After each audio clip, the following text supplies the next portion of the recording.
घोड़े और गधे की कहानी। एक बार की बात है, एक धोबी के पास एक गधा और एक घोड़ा था। धोबी लोगों के कपड़े धोता था और उससे अपनी कमाई करता था।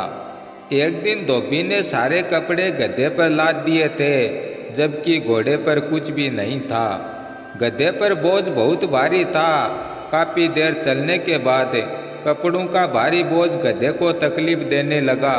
तभी गधे ने घोड़े से कहा कि भाई, ये कपड़े बहुत भारी हैं, इनमें से कुछ बोझ साझा करोगे? ये मुझे मार रहा है। तभी घोड़े ने कहा, नहीं, मैं इसके लिए नहीं बना हूँ, मैं सवारी के लिए बना हूँ, कोई भारी बोझ उठाने के लिए नहीं। ये तो गधे का काम है। अब ये सुनकर गधा बहुत दुखी हुआ, लेकिन वह चलता रहा।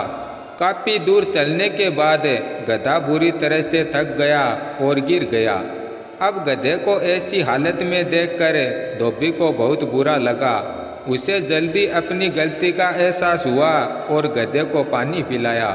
अब धोबी ने गधे की पीठ से सारे कपड़े उतारे और घोड़े की पीठ पर डाल दिए।